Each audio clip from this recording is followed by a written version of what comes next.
2022년도가 밝았는데 새해가 되면 뭐 신년에 첫 태어난 아기가 누구 뭐 이런 기사가 예전에는 많이 나왔는데 황당한 뉴스를 제가 전해드리려고 그래요. 미군 병사 6명이 설악산에 신년 등정을 갔는데 설악산에 가다가 이제 흔들바위에 갔는데 사람들이 미군 병사들에게 그렇게 말했다고 그래요. 이 바위는 흔들리게만 하지 절대 굴러가지 않는다. 그랬더니 미군 병사들이 아이고 말도 안 된다. 그래가지고 힘을 합쳐서 이걸 밀기 시작했는데 이 미군 병사들 가운데 평균 체중이 90kg가 넘었다고 그래요. 운동도 하고 뭐 역도도 하는 선수 출신도 있고 그랬었는데 이 사람들이 힘을 합쳐서 막 근데 이 울산 흔들바위가 흔들흔들 거리더니 진짜 이게 굴러 떨어졌다는 거예요. 그래가지고 그 울산 그 흔들바위가 굴러 떨어져가지고 막 난리가 났다는 거예요. 그래가지고 이 사람들을 체포해가지고 이 경위를 조사하고 있는데 이거 미군하고 지금 협의를 해서 이 사람들을 구속할 거냐. 왜냐면 피해가 있고 지금 어떻게 울산 흔들바위를 굴러 떨었으니 앞으로 관광 수입도 줄어들고 이거 뭐 어떡하냐. 막 그래가지고 고민 중이다는 기사가 났어요. 그런데 그 옆에 있던 그 흔들바위 옆에 있던 사람들 또 이 흔들바위가 굴러가는 걸 본 사람들이 뭐라고 증언하냐면 이 바위가 굴러갈 때 엄청난 소리가 났다는 거예요. 그 바위가 막 내갔으니까. 근데 사람들이 뭐라고 말하냐면 굴러갈 때 이런 소리가 들렸다고 그러는 거예요. 막 꽉 굴러갈 때 무슨 소리가 들리냐면 뻥이요 이런 소리가 들려요. 그래서 이 바위가 막 굴러갈 때 들리는 소리가 다살 들어보니까 뻥이요 그러면서 굴러갔다는 거야.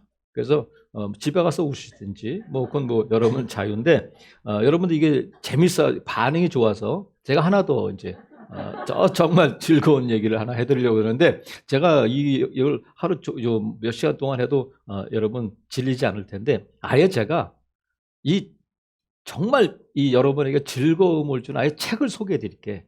그 책이 뭐냐면 성경책이에요. 근데 사람들이 성경책 하면 무슨 생각을 하냐면 두꺼워, 검어, 어려워, 그리고 재미없어. 이렇게 생각해요. 성경책 하면 두껍다, 검다, 어렵다, 그리고 재미없다는 거야. 근데 이거 여러분의 생각이 맞겠어? 틀리겠어? 차마 말을 못하시지. 내가 그 생각이거든. 그러니까 우리가 성경에 대해서 지금까지 갖고 있었던 생각은 고정관념이야. 그럴 거다. 그래. 근데 그게 여러분의 생각이 맞는 건 아니란 말이죠. 왜냐하면 성경에 보면 기쁘다, 즐겁다 하는 단어가 같은 뜻을 가진 여러 가지 단어가 쓰이고 있는데 몇 번이나 나오냐면 384회나 이 기쁨, 즐거움이라는 단어가 나온다는 거예요. 한마디로 말하면 성경은 기쁨의 책이다. 즐거움의 책이다. 기쁨을 주는 책이다. 믿으시면 아멘. 좀 더 크게 아멘 하시기를 바라요. 성경은 기쁨을 주는 책이고 성경은 즐거움의 책이다. 그래서 독일의 어느 신학자는 뭐라고 말했냐면 성삼위일체 하나님은 폭소 가운데서 세상을 창조하셨다. 폭소 가운데 세상을 창조하셨다는 거야. 창세기 1장에 나오잖아요. 빛이 있으라 하시면 뭐가 있었다고요? 빛이 있었다. 하나님 뭐라고 말씀하실래요? 보시기에 좋았더라. 심히 좋았더라. 그러면 여러분이 예배하는 모습을 보니까 제가 좋아요. 그러면 인상을 쓰면서 좋아해요? 웃으면서 좋아해요? 활짝 웃으시는. 하나님께서 세상을 천지를 창조하실 때 빛이 있으라 하시면 빛이 확 나타났을 때에 야 좋구나 할 때 환하게 웃으시는 하나님이시란 말이죠. 또 하나님께서 스바냐 선지자를 통해서 뭐라고 말씀하시면 나는 너 때문에 기쁨을 이기지 못하겠다. 즐거이 부르며 기뻐하시리라 말씀해 주셨어요. 그러니까 여러분을 볼 때 하나님이 여러분을 바라보시는 시선을 어떻게 생각하냐면 나 때문에 그냥 어쩔 줄 몰라 하시는, 나 때문에 그냥 즐거워하시는 하나님을 여러분 보이셔요? 그런 하나님으로 우리가 믿고 그런 하나님이 나를 보고 계시고 웃고 계시다는 것을 우리가 받아들이고 나를 그렇게 생각해 줘야 된단 말이죠. 그래서 하나님은 웃으실 뿐만 아니라 우리를 웃게 하셔요. 그래서 뭐라고 말씀하셨냐면 항상 기뻐해. 날 봐봐. 좀 웃어봐. 너 왜 이렇게 얼굴이 왜 그래? 너 마음이 불편해? 나를 봐봐. 하시면서 활짝 웃으시는 하나님이 항상 기뻐하라고 말씀하실 때 그리스도 예수 안에서 너희를 향하신 하나님의 뜻이다 하니까 그만 또 울지 마. 이렇게 하시는 하나님이 아니라 날 봐봐. 야야야. 봐봐. 웃어봐. 왜? 하나님은 웃게 하시겠다는 거예요. 어떻게 해서든지. 할머니들이 아이들 손주들 볼 때 그러잖아요. 울면 어떻게? 울어봐라 이 녀석. 내가 그때 끝까지 울어봐. 누가 이기나? 이런 할머니는 없잖아. 어떻게 했든지 막 얼르고 업고 그냥 뭐 주고 까꿍까꿍하고 그런단 말이에요. 하나님이 그러시다는 거예요. 그래서 하나님께서는 웃으실 뿐만 아니라 우리를 웃게 하시는 하나님입니다. 창세기 21장 6절에 보면 하나님께서 사라에게 말씀하시니까 사라가 뭐라고 말하냐면 하나님이 나를 웃게 하시니 듣는 자가 다 나와 함께 웃으리로다 이렇게 기록해요. 하나님이 나를 웃게 하신다는 거야. 하나님이 웃기시네 이게 아니라 하나님이 나를 그냥 웃게 하신단 말이죠. 아이가 없는 90세도 넘은 지금 사라에게 아이를 낳게 해주시겠다니까 나를 웃게 하신다는 거야. 그래서 우리가 성탄절에 살펴봤습니다만 예수님께서 탄생하시던 날 밤에 목자들에게 천사들이 나타나서 좋은 소식을 전해주잖아요. 뭐라고 말하냐면 보라 내가 온 백성에게 미칠 큰 기쁨의 좋은 소식을 너희에게 전하노라. 온 백성에게 미칠 큰 기쁨의 좋은 소식. 그러니까 큰 기쁨의 좋은 소식은 뭐냐면 예수님의 오심이잖아요. 그래서 예수 그리스도가 오셨다는 것 자체는 기쁨의 소식이고 예수님은 이 땅에 왜 오셨냐면 우리에게 기쁨을 주시기 위해서 즐거움을 주시기 위해서 오셨다는 거예요. 때문에 우리가 예수 그리스도를 믿으면 즐거워져야 돼. 예수 그리스도를 믿는 일이 즐거움이어야 돼.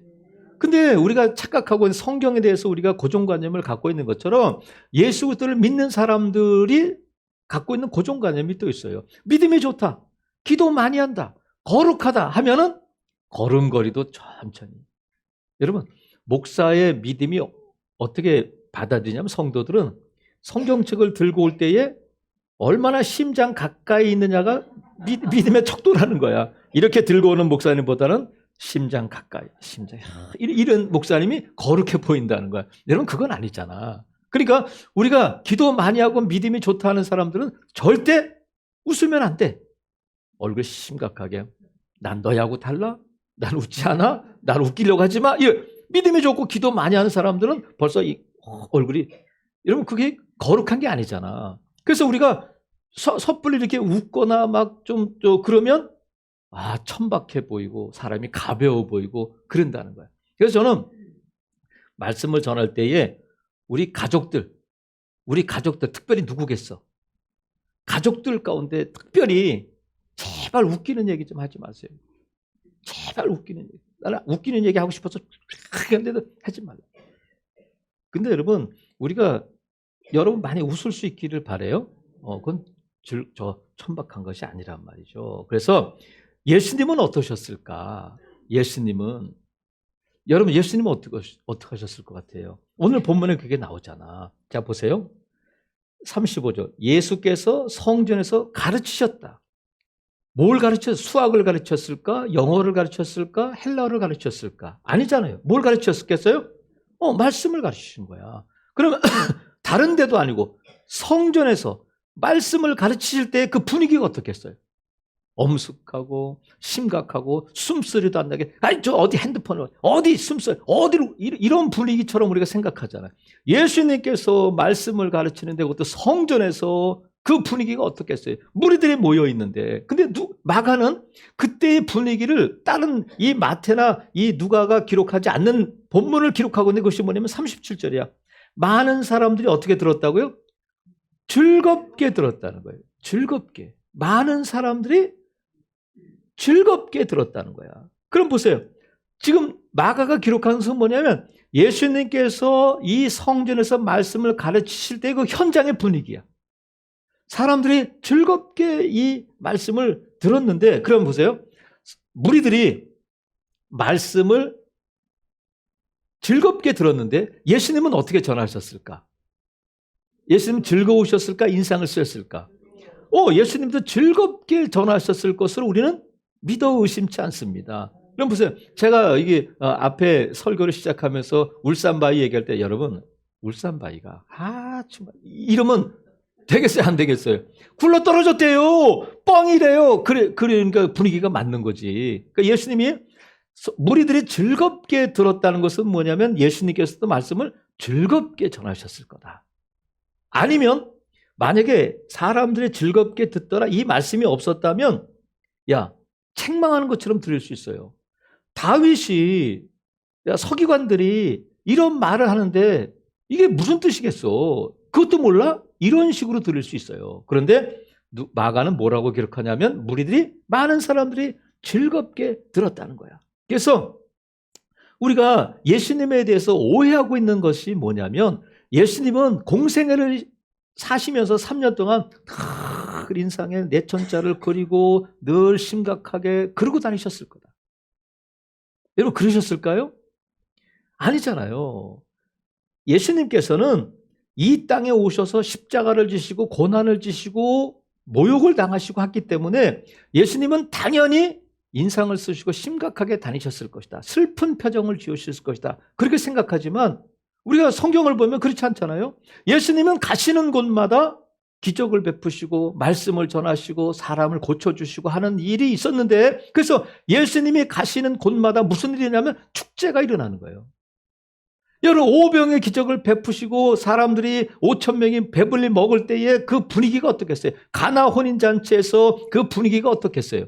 예수님이 계신 곳, 예수님이 가신 곳, 예수님이 함께 있는 자들은 그때마다 이 축제를 경험하게 된단 말이죠. 그래서 예수님은 우리가 생각하는 것처럼 심각한 표정을 짓고 엄숙한 표정을 짓고 다니신 것이 아니라 늘 예수님은 이 땅에 계시는 3번 우셨어요. 눈물을 흘리셨는데 그 외에는 늘 기쁘게 즐겁게 사역하시고 많은 사람들에게 즐거움을 주신 예수님인 줄로 믿습니다. 그래서 오늘 본문에 보니까 무리들이 즐겁게 들었다. 그럼 예수님도 즐겁게 가르치셨을 텐데 예수님이 어떤 웃기는 표정을 지어가면서 어떤 교수 스타일이 너무 웃겨서 무리들이 즐겁게 들은 건 아니잖아. 막 예수님이 웃으면서 막 즐겁게 여러분 웃어보세요. 박수 337 박수 한번 치겠습니다. 여러분 소리 내서 한번 웃어보겠습니다. 그래서 교수 스타일 때문에 무리들이 즐거워한 건 아니잖아요. 무엇 때문에 즐거워하느냐면 말씀이 깨달아지니까 즐거워졌다는 거예요. 예수님께서 말씀을 전해주시는데 그 말씀이 가르쳐주시는 말씀이 뭐냐면 시편 110편 1절에 있는 말씀이에요. 주께서 내 주께 이르시되 내가 내 원수를 내 발 아래에 둘 때까지 내 우편에 앉았으라 하셨도다. 시편 110편 1절 말씀인데 이 말씀은 지금 서기관들뿐만 아니라 유대인들은요 어렸을 때부터 성경을 암송하고 배우기 때문에 이 두꺼운 구약 성경을 거의 외우는 사람들이야. 이 성경을 거의 외우는 사람들이에요. 그러니까 예수님께서 지금 시편 110편 펴봐 이러지 않고 예수님께서도 외워서 말씀하시고 듣는 무리들도 이 말씀이 어디에 있다는 것을 다 알고 지금 전하고 듣는 거예요. 근데 그들이 한두 번 들은 말씀이겠어요? 이 시편 110편 1절 말씀을. 근데 서기관들이 메시아에 대해서 그리스도에 대해서 뭐라고 가르쳤느냐면 메시아는 다윗의 자손으로 오신다. 다윗의 자손으로 오신다. 여기까지 말씀했어요. 서기관들이 이렇게 가르쳤어요. 이 무리들도 그렇게 알고 있었어요. 늘 읽을 때마다 그런가 보다 했어요. 그런데 예수님께서 뭐라고 말씀하셨냐면 37절 이 말씀을 가지고 다윗이 그리스도를 주라 하였은즉 어찌 그의 자손이 되겠느냐 이렇게 말씀하셨어요. 그러면 다윗의 자손이면 언제 올지 모르지만 다윗의 자손이면 사람이고 다윗의 자손이면 왕의 후손인데 단순히 지금 다윗의 자손으로 오시는 분이 메시아다. 그들이 알고 있는 혈통으로 오는 그 메시아가 아니라 지금 예수님께서 자신을 말씀하고 계시는 거잖아요. 근데 다윗이 자신의 후손으로를 그리스도에 대해서 뭐라고 말씀했느냐면 뭐라고 기록했느냐면 나의 주님 그랬다는 거예요.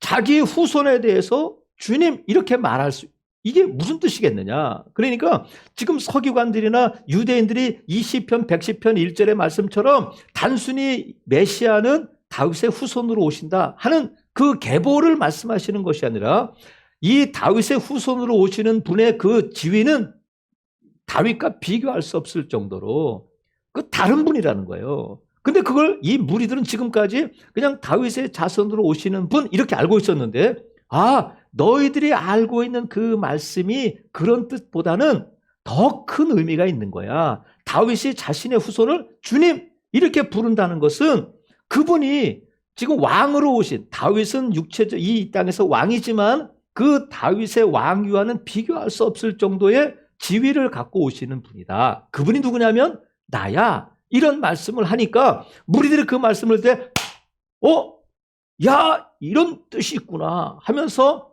이 말씀을 듣고 지금까지 늘 외우고 당연한 것처럼 여겼던 말씀에 눈이 열리게 되는 거예요. 아, 그걸 깨닫게 되니까 즐거웠다는 거야.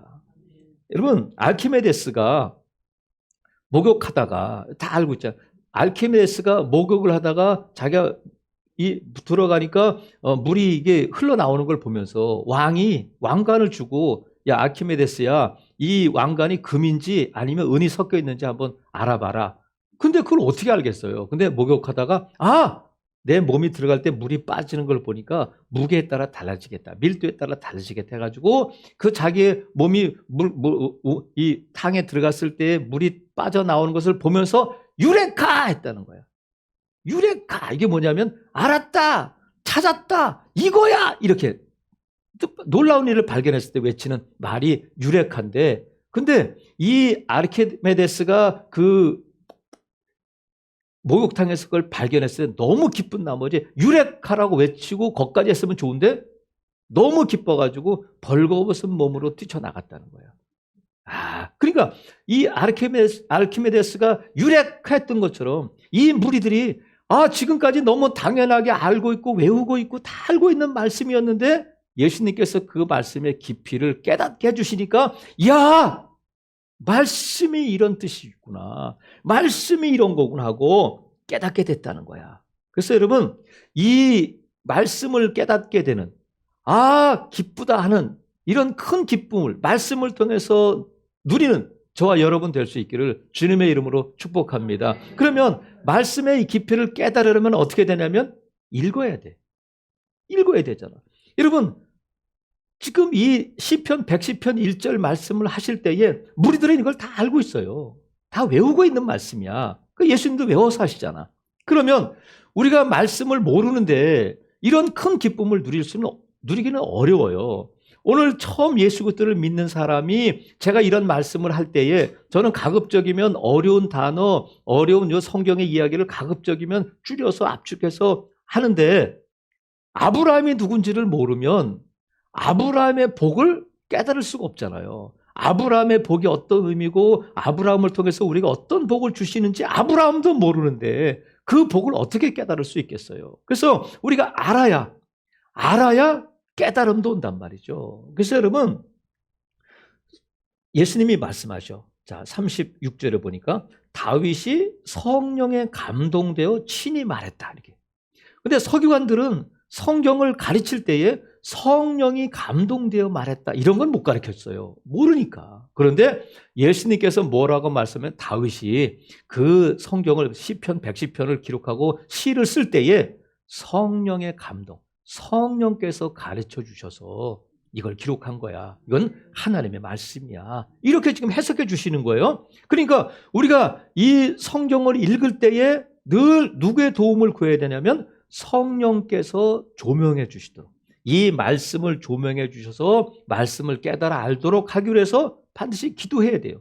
그러니까 성령께서 하시는 일은 뭐냐면 우리에게 말씀을 깨닫게 해주시는 거야. 그러니까 성령께서 우리에게 말씀을 막 우리를 눈을 막 해가지고 우리를 끌어 성경 앞에 앉혀가지고 읽어 이놈아 읽어 이렇게 하시지 않아요. 성령께서 하시는 일은 말씀을 깨닫게 하시는 거지, 말씀을 조명해 주시는 거지, 말씀을 우리를 읽도록 밤에 자는데 우리가 막 밤잠이 안 오고 막 깨워서 막 어쩌면 좋을까 하다 성경 펼치니까 눈이 확 떠. 그런 일은 없어요. 그래서 우리가 이 말씀을 많이 읽어야 돼. 그래서 여호와를 알자, 힘써 여호와를 알자 말씀하신 것처럼 알고 읽어야 알 수 있잖아요. 아는 만큼 하나님께서 깨닫게 해주실 때에 성령께서 깨닫게 해주실 때 그 깊이가 달라질 수 있단 말이죠. 그래서 여러분, 성령께서 알게 하시고 깨닫게 하실 때에 말씀을 깨닫는다는 것은 뭐냐면 말씀 속에 있는 하나님의 뜻을 깨닫게 된다는 거예요. 말씀 속에 있는 하나님의 뜻을 깨닫게 하시는데 말씀 속에 있는 하나님의 뜻을 알아야 그 뜻을 깨닫고 그 뜻을 이룰 수 있잖아요. 예수님께서 뜻이 하늘에서 이루어진 것처럼 이 땅에서도 이루어지기로 해서 기도해라 말씀하신 것처럼 하나님의 뜻이 이 땅에서 이루어지려면 하나님의 뜻을 알아야 된단 말이죠. 근데 하나님의 뜻이 어디 있냐면 말씀 속에 있잖아요. 말씀 속에. 그러니까 하나님의 뜻이 이루어진다는 것은 하나님의 말씀이 이루어진다는 거야. 그러니까 하나님의 뜻을 깨달을 때뿐만이 아니라 이 말씀이 이루어지는 것을 경험할 때에 저와 여러분 안에 큰 기쁨이 일어나게 될 줄로 믿습니다. 샘솟는 기쁨이. 그래서 하나님께서는 말씀으로 천지를 창조하셨잖아요. 빛이 있으라. 해와 달과 별이 생겨라 할 때에 말씀으로 천지를 창조하셨어요. 그러면 하나님께서 빛이 있으라 말씀하셨는데 빛이 꼼지락꼼지락거리고 이틀 뒤에 나타나고 그러지 않았어요. 말씀하시자마자 말씀대로 창조되고 말씀대로 되는 줄로 믿습니다. 하나님 말씀하시면 말씀대로 되는 거예요. 빛이라 있으라 하시면 있는 거예요. 코로나19 물러가라 하시면 물러가게 될 줄로 믿어요. 하나님이 말씀하신 것을 하나님이 이루시는데 하나님께서 약속해 주셨어요. 내가 너희를 위해서 메시아를 보내주겠다. 그런데 그 말씀을 예수님이 이 땅에 오심으로 이루어 주셨어요. 많은 약속들과 많은 말씀들이 이루어졌고 이루어지고 있고 이루어질 줄로 믿습니다. 그래서 하나님의 말씀이 이루어졌고 이루어질 것을 믿는다면 우리가 말씀을 의지해야 되잖아요. 베드로가, 예수님의 제자인 베드로가 밤새도록 고기를 잡았지만 못 잡았잖아요. 고기를 못 잡고 이제 다 가야 되겠다고 그물을 다 씻고 있을 때에 예수님께서 베드로의 배에 오르셨어요. 그리고는 무리들을 막 가르치셨어. 베드로도 들었어요. 예수님께서 많은 말씀을 하시고 많은 무리들이 예수님께서 배를 타고 조금 이제 떨어지면 무리들이 가까이 오지 못하잖아. 그리고 이 배에서 가르치면 해풍이 불어가지고 많은 사람들이 잘 들을 수 있었다고 그래요. 그래서 배에서 가르치셨는데 말씀을 전하신 다음에 예수님께서 베드로에게 말씀하셔요. 무리들을 가르치셨던 예수님이 베드로에게 말씀하셔요. 뭐라고 하시냐면 베드로야 깊은 데로 가서 그물을 내려 고기를 잡아봐. 깊은 데로 가서 그물을 내려 고기를 잡아봐. 그런데 지금은 아침에는 고기를 잡을 시간도 아니에요. 그리고 베드로는 어부야. 직업이 어부야. 전문가예요. 예수님은 목수야.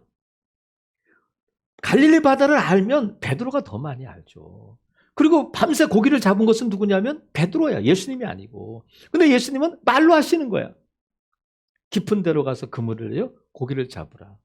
베드로가 생각할 때는 어처구니 없는 말씀이잖아요. 하지만 베드로가 뭐라고 말하냐면 주님, 제가 밤새 쑥에서 잡은 것이 없지만 말씀에 의지하여 그물을 내리겠습니다. 말씀에 의지하여. 그래서 다른 것이 아니라 예수님의 말씀 붙들고 말씀 의지하고 깊은 데로 가서 그물을 내렸을 때에 어떤 일이 일어나게 되냐면 그 2배 가득 고기를 잡도록 배가 가라앉을 정도로 고기가 잡혔다는 거예요. 아, 말씀 의지하고 그물을 내렸더니 말씀대로 된다. 베드로가 그걸 알게 된 거예요.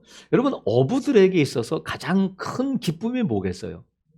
만선의 기쁨이잖아. 만선의 기쁨. 그러니까 베드로가 지금까지 이 갈릴리 바다에서 고기를 잡은 어부로 잔뼈가 굵었는데 어쩌면 한 번도 이런 놀라운 기쁨을 경험해보지 못했을 거예요. 2배 가득. 배가 가라앉을 정도로 고기를 잡았다고 하면 이 만선의 기쁨은 이루 말할 수가 없잖아요. 그런데 예수님께서 베드로에게 내가 더 큰 기쁨을 너에게 줄 거야. 너는 사람을 낚는 어부가 될 거다.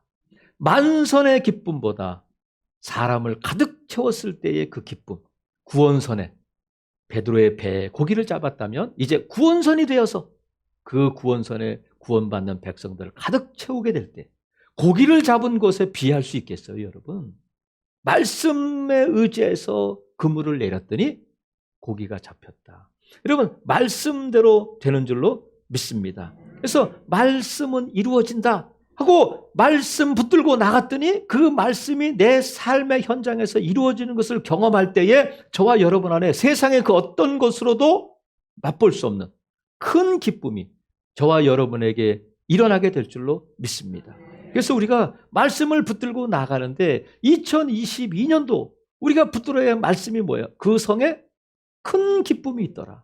그 성은 사마리아 성인데 2000년 전에 사마리아 성의 빌립 집사를 통해서 그 성에 큰 기쁨이 있었던 것처럼 우리 집에, 우리 교회에, 우리 민족 가운데 큰 기쁨이 있겠구나 하는 것을 말씀을 붙들고 나가는 거예요. 아이고 지금까지 아무 일도 없었는데 아이고 내 형편을 봐라. 웃을 일이 없다. 근데 하나님이 웃게 하신다는 거예요. 그 성에 큰 기쁨이 있더라. 이 말씀 붙들고 말씀은 이루어진다.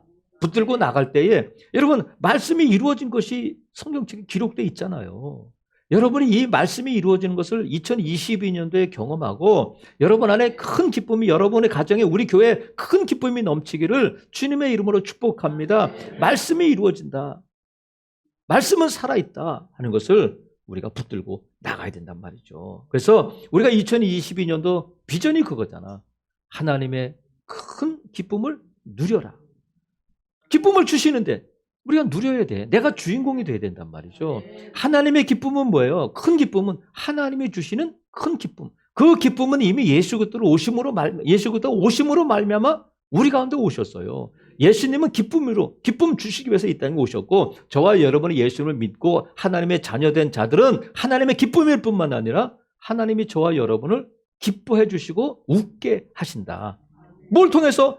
말씀을 깨닫게 하심을 통해서, 말씀이 이루어지는 것을 통해서 하나님께서 저와 여러분에게 기쁨을 주신단 말이죠. 그래서 여러분 우리가 내일 이제 신년 특세를 하잖아요.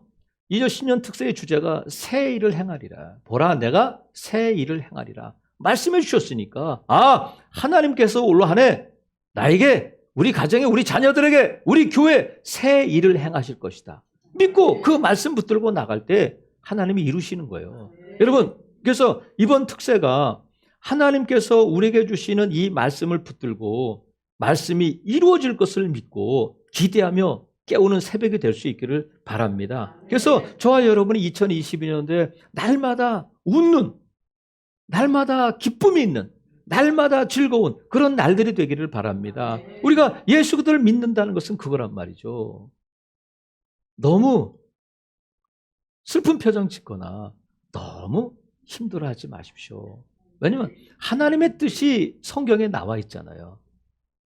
내 생각은, 내 뜻은 뭐냐면 너희를 웃게 하는 거야. 너희에게 미래와 소망을 주는 거야. 지금 어려워? 지금 힘들어? 너무 흔들리지 마. 너무 우왕좌왕하지 마. 왜? 하나님은 합력하여 선을 이루시고 결국은 우리에게 미래와 소망을 주시고 마침내 복을 주시기 위함인 줄로 믿습니다.